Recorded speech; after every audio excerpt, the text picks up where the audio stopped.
মোক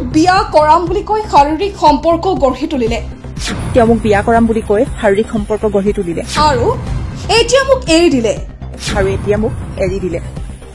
মানে তেওঁ বিবাহৰ নামত মোক শাৰীৰিকভাৱে শোষণ কৰিলে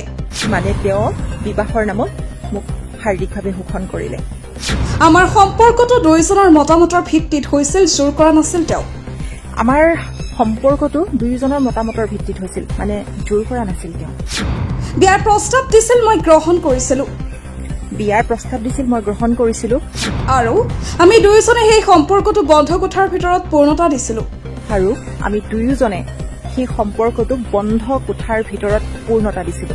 কিন্তু এতিয়া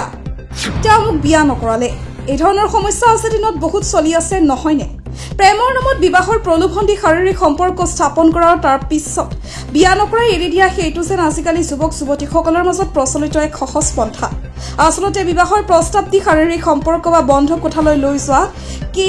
অকল ল'ৰাজনৰে দুখ থাকে নে ছোৱালীজনীৰো থাকে ল'ৰাজনৰ দুখ থাকে যে তেওঁ শাৰীৰিক সম্পৰ্ক স্থাপন কৰি এৰি দিয়ে কিন্তু এটা কথা সকলোৱে জানে যে এইটো কাম কেতিয়াও এজনৰ দ্বাৰা সম্ভৱ নহয় যেনেকৈ এক হাতেৰে চাপৰি নাবাজে তেনেকৈ এজনৰ দ্বাৰা এয়া সম্ভৱপৰ হৈ নুঠে যদিও বিয়াৰ প্ৰস্তাৱ দিছে বিয়াটো পতা নাই তাৰ আগতে নিজকে সংযম কৰাটো জানো উচিত নাছিল নে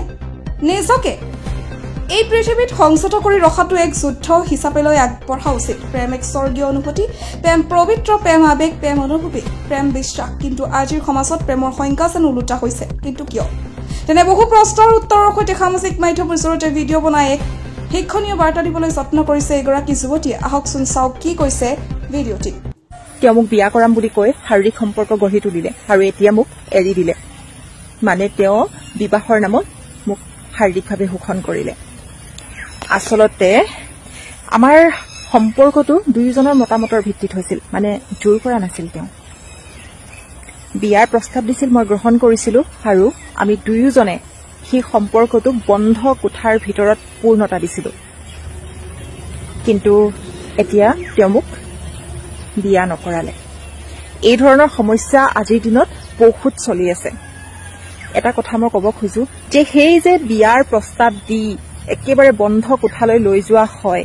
সেইখিনিত বাৰু কেৱল পুৰুষজনৰ ভুল থাকে নেকি হয় তেওঁৰ ভুল থাকে তেওঁ ব্যৱহাৰ কৰি এৰি দিয়ে কিন্তু এটা কথা মই ক'ব খোজো যে এখন হাতেৰে জানো হাত চাপৰি বাজে হয়তো নাবাজে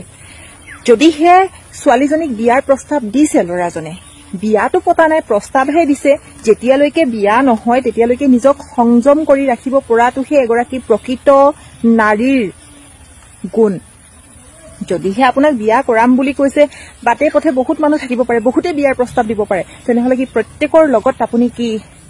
থাকিবলৈ যাব নেকি আচলতে সেইটো কথা নহয় নিজক সংযম কৰি ৰাখিব লাগে কোনোবাই বিয়াৰ প্ৰস্তাৱ দিলেই মানে এইটো নহয় যে আপোনাক একেবাৰে বিয়া কৰাই লৈ গৈছে মোক আজি বহুত নাৰীয়ে বেয়াও পাব পাৰে কিন্তু মই এটা কথা ক'ব খোজো যে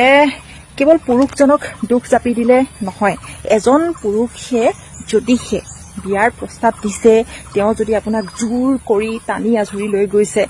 আপোনাক শাৰীৰিকভাৱে অপদস্থ কৰিছে তেতিয়া সম্পূৰ্ণ দোষাৰোপ তেওঁৰ ওপৰত জাপি দিয়া হ'ব তেওঁ কেৱল প্ৰস্তাৱহে দিছে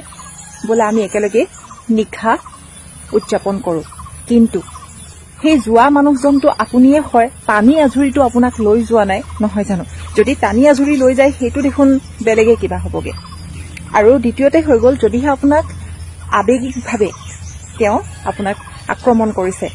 মানে ধৰি লওক আপোনাক কৈছে যে ইমোশনেল অত্যাচাৰ কৰিছে আপোনাক কৈছে যে তুমি মোক ভালেই নোপোৱা সেইকাৰণে তুমি মোৰ লগত এনেকুৱা কৰিছা তোমাক মই মাতিলেও নোযোৱা এনেওতো মই তোমাকেই বিয়া পাতিম তুমি মোৰ লগত থাকিব নিবিচাৰা মানে মোৰ ওপৰত তোমাৰ বিশ্বাসেই নাই ভৰসাই নাই